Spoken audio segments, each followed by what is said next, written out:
Gagawa tayo ngayon ng empanada crust. Itong crust na to for frying. Ito ang mga sumusunod na ingredients. All-purpose flour, butter, salt, egg,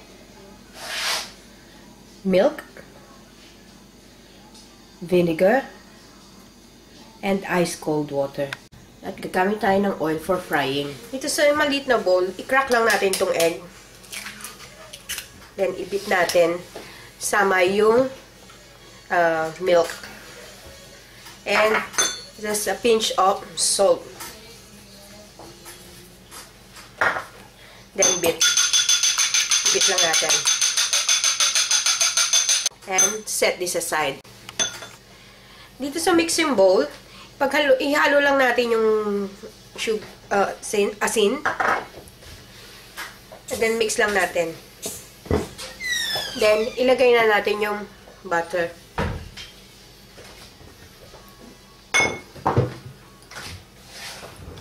Gagamit tayo ng dalawang knives. At, himayin lang natin yung butter. Hanggang maging parang pea size. O parang breadcrumbs yung ating flour. Alright. Pagka ganitong parang breadcrumbs na, so, pwede na natin ilagay yung ating mga liquid ingredients. Itong egg and milk, yung water, at itong vinegar. Then, mix it well. So, dito sa malinis na worktop, mag-sprinkle lang tayo ng flour, and then, ipapak lang natin loosely itong dough natin. Yan. Form lang natin ng bowl. Kuha lang tayo ng cling film, then balutin lang natin to.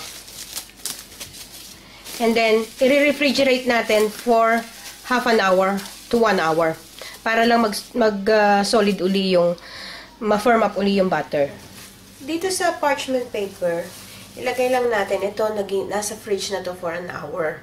So, ilagay lang natin ito. And then, i-press natin.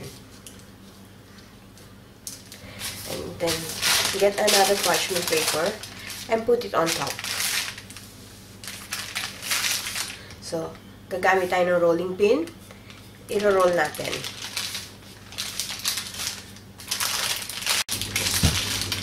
So, ayan. Flatten na. About 1/8 inch yung thickness. Tanggalin natin itong nasa top.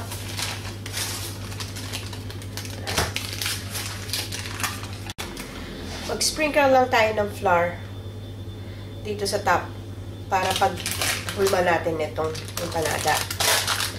There. Yung kaninang hulma natin. Tanggalin lang natin.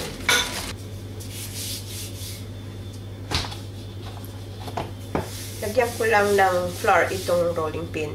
Kasi medyo madikit eh. So, continue lang natin kasi medyo makapal pa. Right, so na-flatten na natin. So, ang gagawin natin ngayon, i-roll natin. I-roll natin yung dulo. Yan, pabilog.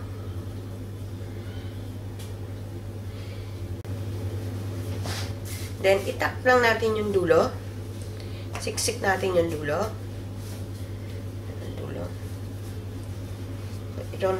Roll lang natin like a log.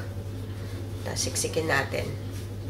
Gamit tayo ng dough cutter. I-cut lang natin. About 1 inch thick. Balutin na natin yung empanada natin. So, ito yung isang dough. Just press it down on a floured surface.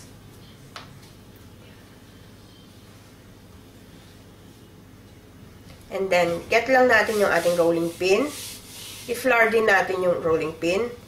Then, roll it. Medyo sticky yung dough. Kaya, daglagan nyo lang ng flour, yung surface, at saka yung inyong rolling pin. So, yung recipe ng ating filling, tingnan nyo na lang dun sa ibang link ko, sa ibang videos ko.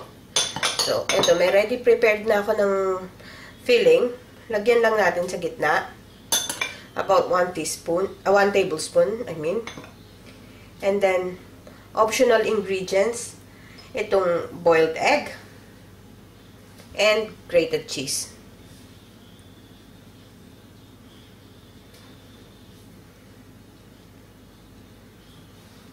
Then, fold it to meet both ends.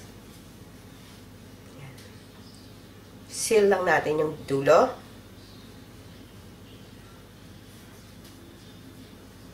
Make sure na seal siya para hindi bubuka pag prito natin. So, kulang tayo ng tinidor. Lagyan lang natin ng indentation yung side.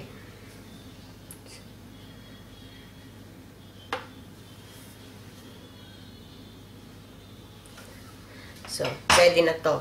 Continue lang natin ito hanggang matapos natin lahat ng ating dough. Dito sa small saucepan, nagpainit na ako ng cooking oil. So, ready na tong oil natin. So, ilagay lang natin yung ating empanada. Okay? Careful, huwag matalsikan.